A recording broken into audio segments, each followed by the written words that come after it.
Hey, what's good, everybody? It's me, your hero, Benjamin Banks, and you're watching Leveling Up with Benjamin Banks, and it is another brand new episode of Who's That Cosplayer? This month here on the channel, we are celebrating International Women's Month, and joining me on the first episode of Who's That Cosplayer and celebrating the month is cosplayer Hoshi Hiime. How are you doing today, Hiime? I'm doing great, thank you. Hey, you're welcome. Hey, I always say that when I'm interviewing somebody and they are cosplaying somebody from JoJo's Bizarre Adventure, it is going to be a fun time. So thank you so much for cosplaying as Jolene. Absolutely. With Stone Ocean coming out like super recently, might as well. Plus it's one of the cosplays I'm well known for, so. Hey, it was a good choice. And I've been telling some of my friends, because I believe we have some friends in the same mutual group, but like Best Demi-Guys. I don't know if you know who that is. Oh, yeah. But I told them the other day, and also too, I interviewed Best Demi-Guys. You can check out their interview. It is up here on the channel. But I just ordered Jotaro's Part 6 outfit, and I'm super excited about that. So if you have TikTok and you do videos, now I can be your dad, and that's awesome.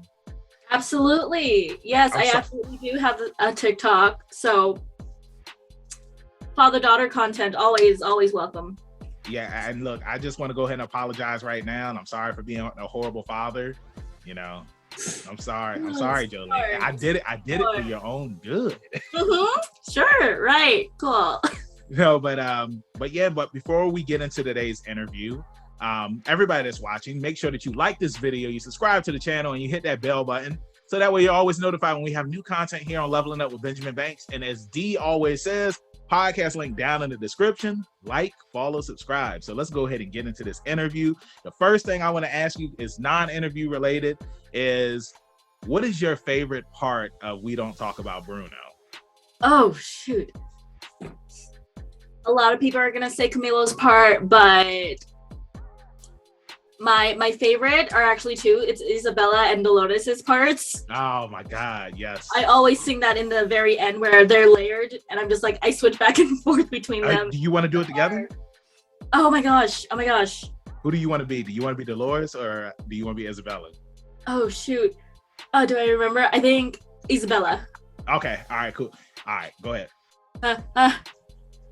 He told me that the life of my dreams would be promised and someday be mine. He told me that that my powers would grow like the grapes that thrive on the vine. He told me that the love of my life would someday be mine. Betrothed by another. I can hear him now. Jesus. I want not a sound out of you. I can hear him now. Bruno. Yeah, about that Bruno.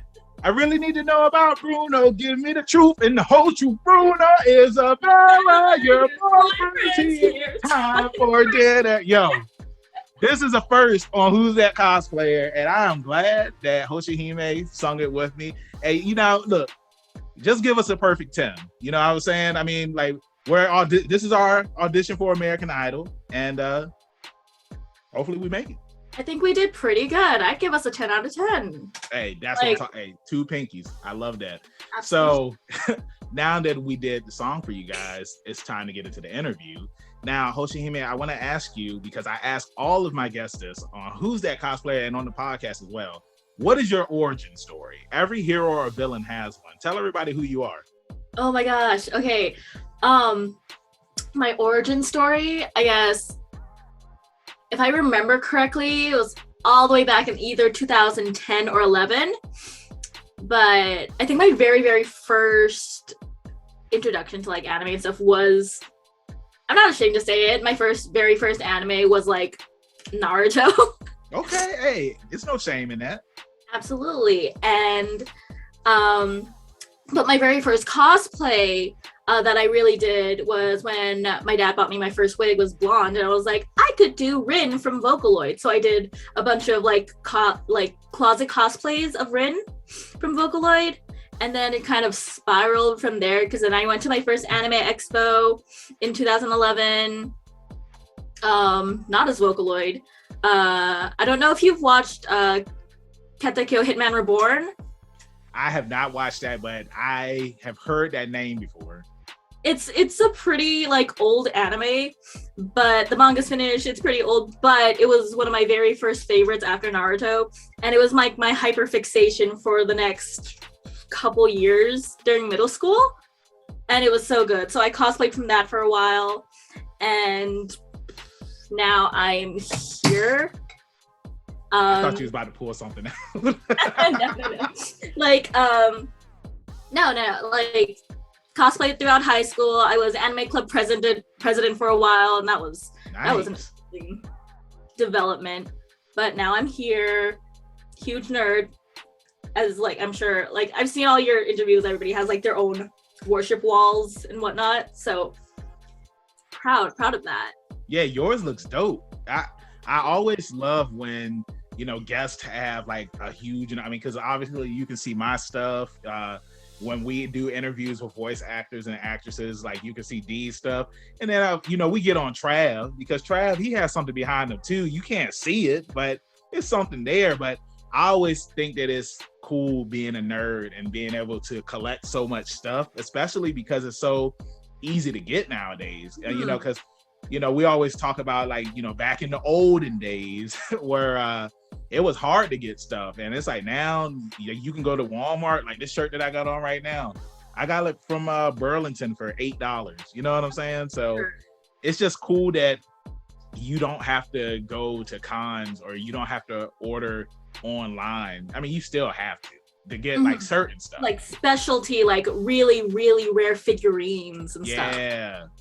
Yeah, but I mean, it's just cool that you can go to Walmart and you can get a Yu Yu Hakusho hoodie. If you would have told me 20 years ago that it's just like, you'll be able to go to Walmart one day and buy Yu Yu Hakusho stuff, then I would have been like, nah. Because the only thing back then, I think it was just Dragon Ball Z stuff. But I think that it's cool, hearing your origin story and, how you got into cosplay and whatnot. Like, how was it when you went to your first con? Like, were you nervous? Were you excited? I hear so many different stories of people saying that it's like they didn't know what to do when they went to their first con. So tell me your story. Oh, for sure. Like always, I think like whenever somebody goes to their first con, it's a little overwhelming because like, oh my God, there's these crowds of people, and there's these like super professional looking cosplayers with their huge builds and their armor and their weapons and stuff. You're like, oh my God, I'm like this nerdy little kid with like a t-shirt and like homemade like duct tape armor and stuff. And but then you like meet other like kind of newcomers, and they're like, oh hey, you want to hang out with each other? And I always think that's super, super neat when you go to a con and you see people cosplaying from the same thing as you, and you instantly connect and you kind of like integrate into their group. And that's one of my favorite things when starting out going to cons, is just like meeting new people, and they're like, oh yeah, no, we'll come take care of you, like you're our child now, or you're like, I'm your mother and whatnot. And I thought that was super sweet.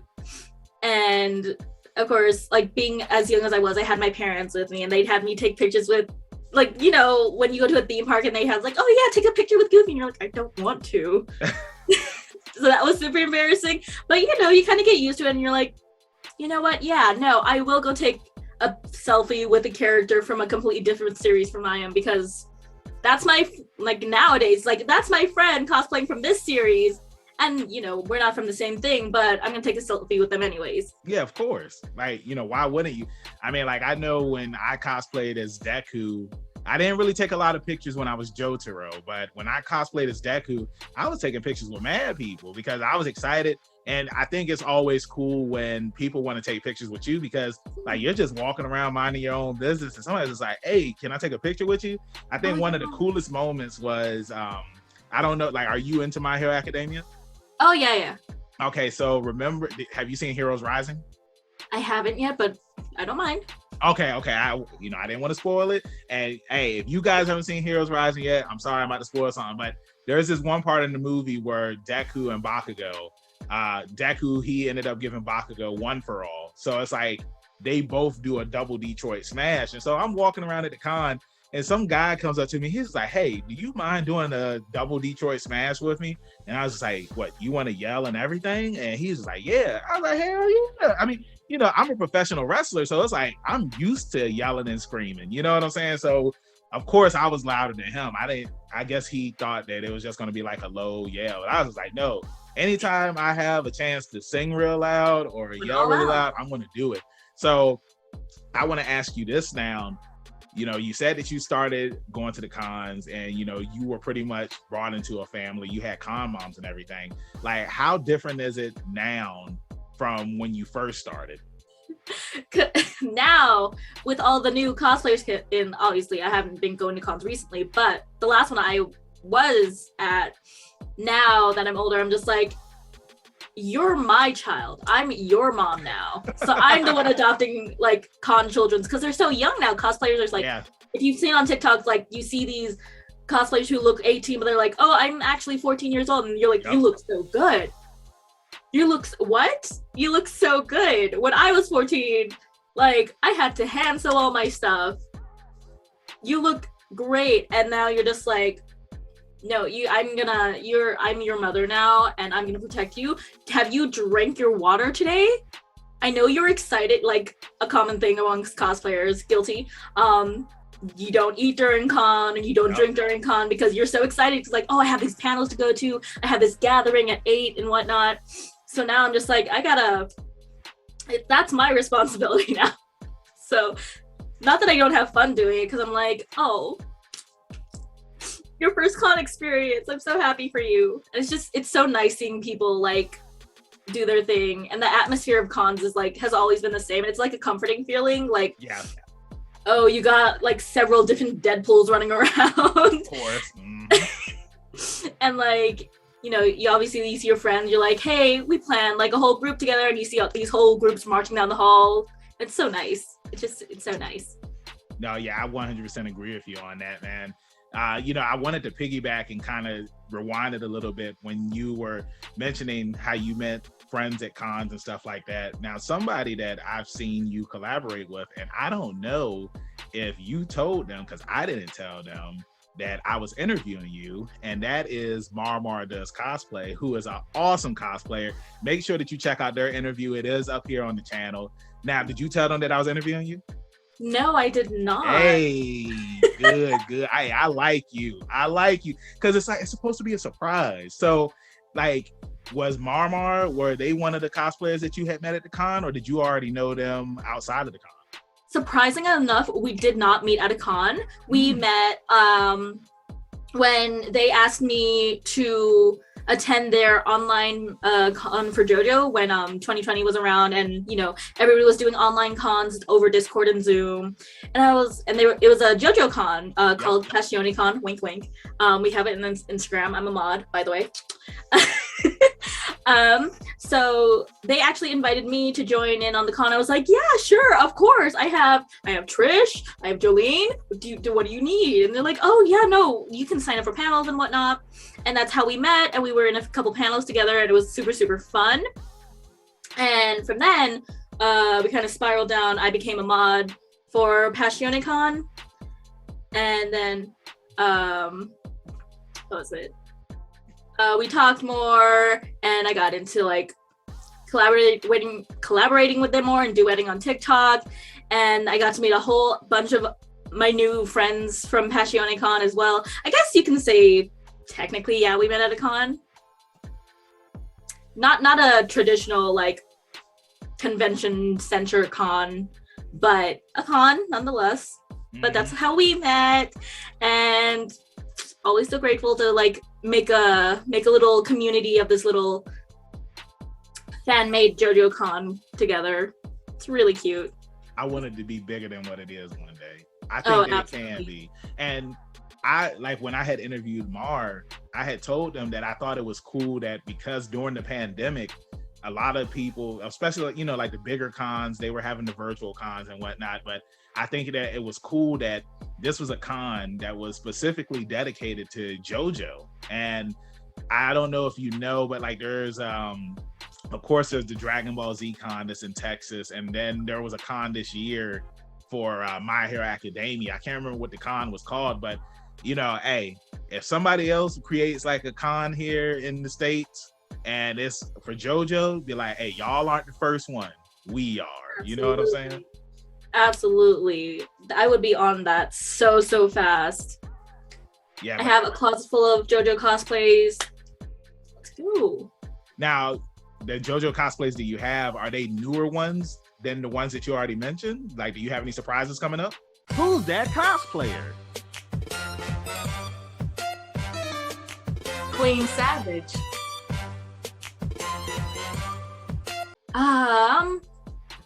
Dio? Oh my god, Dio. No, my best friend's actually gonna be my Dio. We have been planning like Jonathan and Dio for so long now. Ooh. So maybe in the future I will pull out a Jonathan. I do want to do like Hot Pants from Part 7 because my queen, my absolute queen. And then maybe Yasuho from Part 8, but definitely I want to pull something from Part 1 because Jonathan, like he's the best, like the base JoJo. He's the gentleman, and a lot of people, they crap on Part 1. Like, I tried to get my co-host to watch it. Yeah. I like Jonathan. And then honestly, I like Part 1 Dio more than Part 3 Dio because I don't know what it is about Part 3 Dio, but I feel like they had him in the shadows a lot because Part 3 was being introduced to a wider audience and they wanted it to be more of a mysterious figure. Whereas, like, if you watch Part 1, it's just like, hey, we know who Dio is. Like, you know, he's this evil being who wants to take over the world. And I know, like, Mars, like, the Joe stars because I say so. And we're like, okay, yeah. Like, right. I mean, I love Dio. You know, I mean, I like Part 1, I like Part 3, but I just like Part 1 Dio more because of like all the stuff that he did, like all of the dialogue. Like, one of my favorite dialogues that he has is when Zeppeli asks him, how many people have you killed? And he's like, how many loaves of bread have you eaten in your life? Like, who says stuff like that? Like, what are you saying? Like, is this some, like, I know you're British, I know you're English and all, but what are you saying, Dio? Like, where are you pulling this from? Oh my God. No, I think it's so funny. Yeah, it is, man. In Part 1, it doesn't get the love that it gets. And I'm glad that we're talking about JoJo right now because I want to ask you, which JoJo, because this is about to be a bunch of JoJo stuff, but which JoJo is your favorite JoJo? I'm talking about like the JoJo characters. Not the JoJo characters, but you know, the JoJos. There we go. The Joe stars. The Joe stars. See, I call them the JoJos. But yeah, the Joe stars. Okay, aside from Jolene being an absolute girl boss, like love her, adore her, I will have to say my favorite is going to be Giorno. Oh, okay. Boy's got potential. Not only did he take over the Italian mafia, he's just like, I don't know my dad and I do not care. Mm-hmm. My thing, like, he has nothing to do with the rest of the Joestar family. Like Josuke, like, I love Josuke, sweet precious boy, love him, but like Giorno's I feel like is completely detached from everyone else because he's like, I'm Dio's son, I have no relation to you, Mr. Joestar, whatever. I think that's really funny. Yeah, actually. He don't even know who Dio is. Exactly. He don't even know who Jonathan is. Correct. And it's just like, I have this picture of my dad in my wallet, but that's it. That's all. And I think that's so funny for him. Love that for him. Yeah, you know what's crazy is like when I watched Part 5, I didn't really appreciate it as much because, like you said, it felt more like a side story than the main story because, you know, Part 1 and 2 and 3, then even with Part 4 because you had characters from Part 3 return to Part 4, but then it's like with Part 5, it's like you had Koichi show up, but Koichi, he was there, you know, just for a little bit, a cup of coffee, you know, and he was gone. And I mean, it was cool seeing Polnareff. Honestly, it's like, I feel like, you know, whether Polnareff was there or not, it really wouldn't have mattered for real. You know what I'm saying? I thought it was cool to see him, but yeah, I mean, you know, it just makes me miss the other Stardust Crusaders, you know, because it's like, oh, since we're talking about the people that are gone, have you read the manga for I can't remember what it's called, but it's like a spinoff for Part 4 and it takes place before part 4, and it has Whole Horse and Josuke as the main characters. I heard that was a new thing, right? Yeah, it came out like a couple of months. I want to say January, I think. I haven't seen it yet. I didn't know if there was links online, but I will definitely see that because Josuke and Whole Horse? Wait, what do you... Okay, so, all right. Because, like, if you didn't know, then probably the people that are watching, they don't know. So, pretty much, it's set in 1999, and Whole Horse, he meets up with the rest of the people that was a part of his crew when, like, they had to take out the Stardust Crusaders. And, like, you know, all of them, like, they're just living their lives now, and they still have like remnants and memories of Dio and stuff like that, because they, even though he's dead, they feel like he's still around and that he's going to kill them and whatnot. So Whole Horse gets this assignment where he has to go to Japan to find what was the bird's name? What was the bird's name in part 3? I'm mad I can't remember. I was gonna say Trash Can, but it's not Trash Can. I can't remember the bird's name. I know exactly what it's Dios Bird. I forget it. Because Iggy fought the bird. It's not Lunchbox. It's not Trash Can. Hey, let us know in the comments what the bird's name is, because I can't remember. But anyway, that bird has a brother or something like that. Whole Horse has to go and find the bird. And when he gets to Morio, he ends up meeting Josuke. And I'm just like, okay, yo, this seems interesting. And then also, too, Kakuin's cousin is in it. And she's trying to figure out like what happened to her cousin. And I think that's just awesome, because these characters die in JoJo's Bizarre Adventure, and it's just like, oh, they're dead, you know? And, you know, life goes on. But then I love that, because then you're like, because a lot of people in the fandom are just like, oh my god, what about Kakuin's parents? What did they think? And now you have the cousin, and I'm just like, I'm so excited to read that. Mm-hmm. Like, you want to know the aftermath of like JoJo's Bizarre Adventure, like what happened to everybody else. Exactly, man. I feel that so much, especially like with part 4, because it ended, and it's like, you know, now you have part all of the parts are already out, but anime wise, you know, they're on part 6, but I haven't read part 7 and part 8 yet. But I'm just like, well, what happened to Josuke? It's just like, you know, that was one of the cool things that I loved about all of the earlier parts, because you always had characters return, like they would be older now, and it's like there's so many questions, just like, well, the Speedwagon, does he have any kids or anything?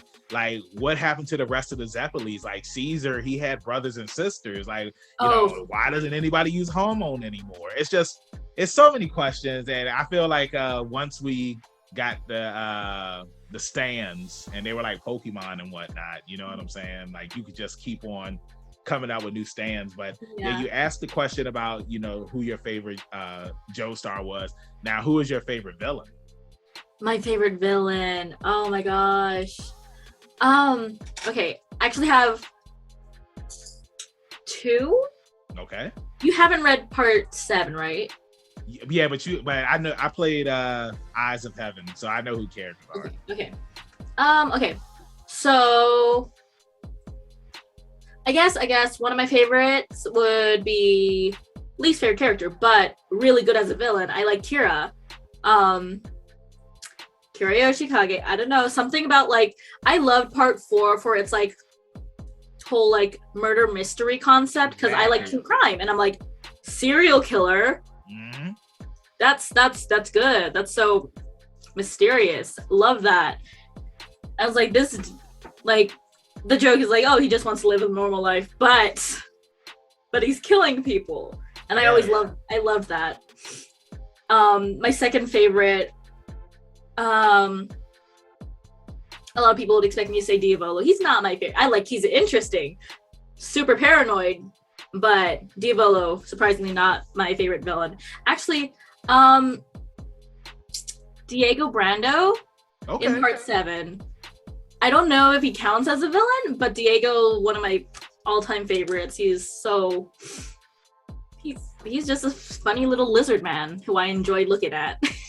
Yeah, I can't wait to get to part 7 and see Diego. I only know him from Eyes of Heaven, so it's just like, of course, me not knowing anything about part 7 for real. it's like when I see Diego, I'm just like, okay, it's Dio. You know what I'm saying? But then it's just like you find out that he's not really the true villain of part 7. So it's going to be an interesting read once I get there. And, you know, Kira, he's one of my favorite villains as well. I love his backstory and, you know, how he's just a guy that's just trying to live his life. And he ends up getting caught up in everything because he switched the bags. You know what I'm saying? Like, that's the only, like, he was getting away with it. And then, of course, you know, who can forget when, you know, Suragachi, when he dies, those girls could have saved his life. And it's like, oh, he's a weird looking kid, just ignore him. You're like, just what? What? And then, oh my God, then he was at that door, he called out to Josuke and Kira, and he was like, Thanos, he snapped them fingers. I know. That dude was gone. I was just like, that. And it's crazy because at first I didn't like him, but then as the series went on, I was just like, okay, like he's okay. And then you're like, dang, Rocky, you killed a kid. Araki don't care. True. He don't. And look, man, Araki does not care. But yeah, we could sit here and talk about JoJo for hours, and that's what I always love about talking about JoJo with JoJo fans, because it's always a good time. But now I want to ask you, like, what are some of your hobbies that you're into when you're not cosplaying? When I'm not cosplaying, I do digital art. I've taken up like multiple hobbies. Being someone who needs to do a lot with her hands, I'm undiagnosed ADHD. I've picked up multiple hobbies. Like last week I did origami. This week I picked up crochet for a little bit. Nice. But mostly in my free time, I'm either playing PC games with my friends or like just scribbling on my tablet. But aside from that, just like little hands-on things, maybe little arts and crafts. Nothing too like extreme. But once I get a sewing machine, it's all over. Yeah, I feel that, man. Like, I keep on just telling myself, it's like, I want to get a sewing machine so that way I can do my own wrestling gear. I can do some cosplays, because there's certain costumes that aren't out there. And if you can make it yourself, and then you think about the competitions that you can enter and stuff like that, and it's just like, yeah, I made this myself. I've seen so many friends of mine who like have made their own like full cosplays and whatnot, and they add like these beautiful fabrics and embellishments on them and then enter contests. I'm like, you look so good. That looks so good. I want to do that. And then sometimes you see a cosplay and you're like, you have this vision in your head, like what kind of fabric you want to use, like, okay. And when you see the pre-made ones, you're like, I could probably build on that, but there's a certain fabric I want for this, and this. Yeah. Like, this is a pre-made Jolene cosplay. I made this by myself, but nice. That's awesome. Thank you. How long did it take you to make that? This was like roughly 30-ish minutes without like drying time for the paint, but the original one was just like a fabric thing. So I was like, that's not what I want. I want it to be like shiny. It's Jolene. Like, yeah, I mean, it looks dope. Yeah, like, man, that's really good. Is that one of the first pieces that you made? Is that one? I'm sorry to cut you off, but is that one of the first pieces that you made?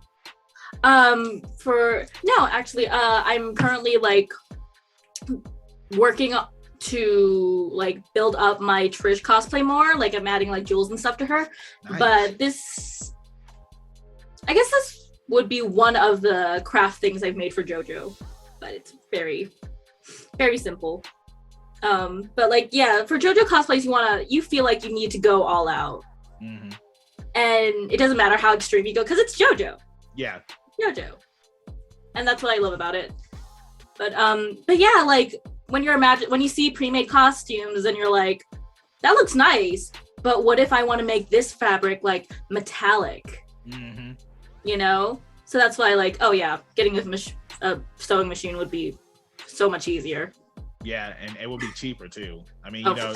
Yeah, you shelling out the money for the sewing machine, but you'll be saving so much more money, because like fabric it's cheap. It's not that expensive. And if you know what you're doing, then you'll be good to go. Like, so if you want to learn how to sew, and if you want to make your own cosplay and everything, get a sewing machine, take some sewing classes, and then you'll be good to go. Because I mean, like, I know how to, do the simple stuff, like with the needle and the thread. But that takes so long. Like, so my God. For my Deku cosplay, I don't know what it is about certain sites. I'm not going to say the site because I don't want anybody to attack me. But I had ordered a Deku cosplay and the costume fit fine. The belt that came with it, the utility belt, it was too big. But then it's like the elbow pads and the knee pads, it's like they were too small. And I'm just like, well, why would they send sorry, the alarm went off. Why would they send small stuff if I ordered a bigger size? It's just, it doesn't make any sense. So then it's like you have to cut stuff open and then re-sew everything. So yeah, the process is definitely a long one. So yeah, totally. You know, like you can't trust certain sizes, pre-made sizes, because you know everybody's built different, and you're like, and then like my Trish skirt, I got a large, way too loose on me, so I had my friend like tighten it, and you know, this skirt was too long, and you know, I think it'd be easier like if you know your measurements, you could just make stuff for yourself. Yep, I 100% agree with you on that. So right now we are at the end of the episode. I mean, you know, I'm enjoying the conversation, and I wish that we could go longer, but we are here at the end. So my final question that I have for you is, because it is International Women's Month, I want to ask you, who is your favorite woman in pop culture? It could be anime, video games, movies, TV shows. Who is your favorite woman? My favorite woman in pop culture, I will 100% Nyota Uhura from Star Trek. She's like my idol. Star Trek is my whole childhood, and she was like one of the first women I've ever looked up to because she was like so strong, and she's like, yeah, she may be like communications, but like she's still a high-ranking officer in the series. So I'm like, I want to be you. You're so intelligent and strong, and love her so much. So surprisingly not from anime, but so let me ask you, is this a future cosplay in the works? Perhaps. I have cosplayed Star Trek before, but not Uhura. So maybe. Hey, well, like I always say, fingers crossed, pinky up, and it'll be something that I want to see. So thank you so much for joining me up here on Who's That Cosplayer. It was awesome talking to you. Let everybody in social media land know where they can find you at. Absolutely. So all my social medias should be Hoshi Hiime, Instagram Hoshi_Hiime, TikTok Hoshi Hiime all together. You can also find me on Twitter if you want to. Hoshi Hiime, except there's an X where the first O should be. And that's about it. All my other links should be in my bio on Instagram, however. Awesome. Yeah, like I said, thank you again for joining me. Thank you for having me. Oh, for sure. Hey, if it's a Jojo cosplayer, I'm going to have him up here with me. So I really appreciate you joining me. And guys, y'all know where y'all can find your hero, Benjamin Banks, at KingBenji_Banks. On Twitter and Instagram, you can find me on Facebook at Benjamin Banks. I should be the first person to pop up. If not, then I need to contact Mr. Zuckerberg. Thank you again, everybody, for watching this interview. Make sure that you check out some of the other interviews that we have coming up here on the channel. Check out our interviews that we have up here on the channel currently. Check out our reaction videos and reviews that we have up here as well. Like I say every time, keep that pinky up, stay positive. We'll see you next time on Leveling Up with Benjamin Banks. Peace. Thanks again, everybody, for watching another episode of Leveling Up with Benjamin Banks. Make sure you like, follow, subscribe to the channel. Podcast, we got that too. Make sure you give us a thumbs up and hit that bell for further episodes and notifications. Thanks a lot to our patrons. And if you don't mind, join the Patreon. We'll be having new specials coming up soon.